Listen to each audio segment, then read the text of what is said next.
ce qui me concerne, la question n'est pas pourquoi travailler pour la NSA, la question est pourquoi pas. Pourquoi je travaillerais pas pour la NSA? Ça, c'est une colle. J'ai essayé d'y répondre. Disons que je travaille à la NSA et qu'on dépose un code sur mon bureau, un code réputé inviolable. Mettons que je tente ma chance et mettons que je le déchiffre. Là, je suis très content de moi parce que j'ai bien fait mon boulot. Mais c'était peut-être le code de l'emplacement d'une armée rebelle au Moyen-Orient ou en Afrique du Nord. Et une fois qu'on a repéré le lieu, on bombarde le village où les rebelles se cachent. Et 1500 personnes que j'ai jamais vues, qui ne m'ont jamais rien fait, sont tuées. Et les politiciens, ils disent « Envoyez les marines s'assurer la sécurité parce qu'ils en ont rien à foutre. C'est pas leurs gosses qu'ils envoient se faire descendre. Comme eux, ils sont jamais allés au feu parce qu'ils étaient tous planqués dans la garde nationale. C'est un pauvre môme de Boston Sud qui se prend un shrapnel dans les fesses. Et il revient pour apprendre que l'usine où il travaillait s'est exportée dans le pays d'où il vient d'arriver. Et le mec qui lui a filé le shrapnel dans le cul, c'est lui qui a son job. Parce qu'il bosse pour 15 cents par jour sans pause pipi. Maintenant, il comprend que la seule raison qu'il y avait de l'envoyer là-bas, c'était de mettre en place un gouvernement qui nous vendrait le pétrole pour pas cher. Et bien sûr, les compagnies pétrolières exploitent le conflit qu'il y a eu pour faire monter leur prix et se faire du même coup un beau petit bénéf. Mais ça aide pas mon pote qui travaille pour des clous. Ils traînent un max à livrer le pétrole, bien sûr. Peut-être même qu'ils vont employer un alcoolique comme capitaine, un buveur de martini qui s'amuse à faire du slalom entre les icebergs, jusqu'au jour où il en frappe un, le pétrole se déverse et ça tue toute vie dans l'Atlantique Nord. Alors là, mon pote est chômeur, il peut pas se payer de voiture et c'est à pied qu'il se cherche des jobs. Ce qui est pas marrant parce que le shrapnel qu'il a eu dans le cul lui a filé des hémorroïdes. Et puis en plus, il crève de faim parce qu'à la soupe populaire, on lui propose comme plat du jour de la morue de l'Atlantique Nord avec de l'huile de moteur. Alors qu'est-ce que j'en pense? Je vais attendre une offre meilleure. Je me dis, putain, je ferais peut-être aussi bien de descendre mon pote. Prendre son job, le filer à son pire ennemi, faire monter les prix, bombarder, tuer des bébés phoques, fumer de l'herbe, m'engager dans la garde nationale. Je serais peut-être le président.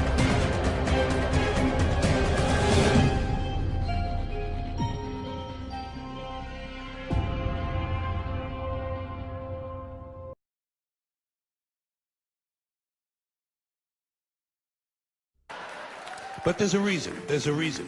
There's a reason for this. There's a reason education sucks, and it's the same reason that it will never, ever, ever be fixed. It's never going to get any better. Don't look for it.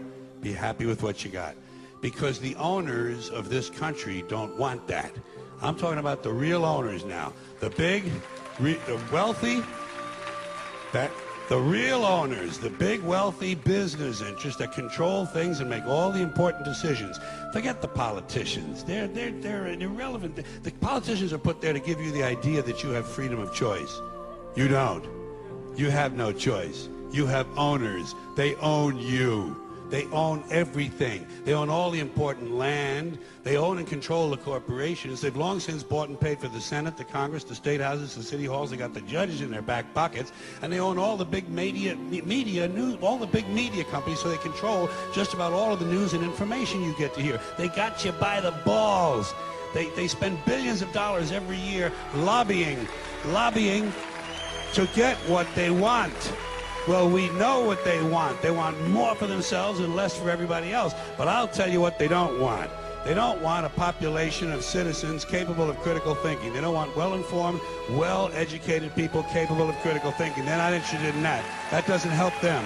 That's against their interest. That's right. You know something? They don't want people who are smart enough to sit around the kitchen table to figure out how badly they're getting fucked by a system that threw them overboard 30 fucking years ago. They don't want that. You know what they want? They want obedient workers. Obedient workers. People who are just smart enough to run the machines and do the paperwork and just dumb enough to passively accept all these increasingly shittier jobs with the lower pay, the longer hours, the reduced benefits, the end of overtime, and the vanishing pension that disappears the minute you go to collect it. And now they're coming for your Social Security money. They want your fucking retirement money. They want it back so they can give it to their criminal friends on Wall Street. And you know something? They'll get it. They'll get it all from you sooner or later because they own this fucking place. It's a big club, and you ain't in it. You and I are not in the big club. By the way, it's the same big club they use to beat you over the head with all day long when they tell you what to believe. All day long, beating you over the head in their media, telling you what to believe, what to think, and what to buy. The table is tilted, folks. The game is rigged. Nobody seems to notice. Nobody seems to care. Good, honest, hard-working people. White collar, blue collar, doesn't matter what color shirt you have on. Good, honest, hard-working people continue. These are people of modest means. Continue to elect these rich cocksuckers who don't give a fuck about them. They don't give a fuck about you. They don't give a fuck about you. They don't care about you at all. At all. At all. Man.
You met Rockefeller, how it happened in these discussions? I met Rockefeller through a female attorney I knew who called me up one day and said, one of the Rockefellers would like to meet you. I made a video called Mad as Hell, and he'd seen the video and wanted to meet me. I knew I was running for governor of Nevada. He said, sure, I'd love to meet him. And I met him and I liked him, and he was a very, very smart man. And we used to talk and share ideas and thoughts. And he's the one who told me 11 months before 9/11 ever happened that there was going to be an event. He never told me what the event was going to be. But there was going to be an event. And out of that event, we were going to invade Afghanistan to run pipelines from the Caspian Sea. We were going to invade Iraq. We were going to take over the oil fields, establish a base in the Middle East, and make it all part of the New World Order. And we'd go after Chavez in Venezuela. And sure enough, later 9/11 happened. And I remember he was telling me how how you're going to see soldiers looking in caves of people in Afghanistan and Pakistan and all these places. And there's going to be this war on terror, of which there's no real enemy. And the whole thing is a giant hoax. You know, but it's a way for the government to take over the American people. He told you it was going to be a hoax. Oh yeah. Oh yeah. There's no question. He says, there's going to be war on terror, and he's just laughing. There's no... Who are we fighting? I mean, why do you think 9/11 happened, and then nothing's happened since then? Do you think that our security is so great here that these people who pulled off 9/11 were able to can't knock down another plane?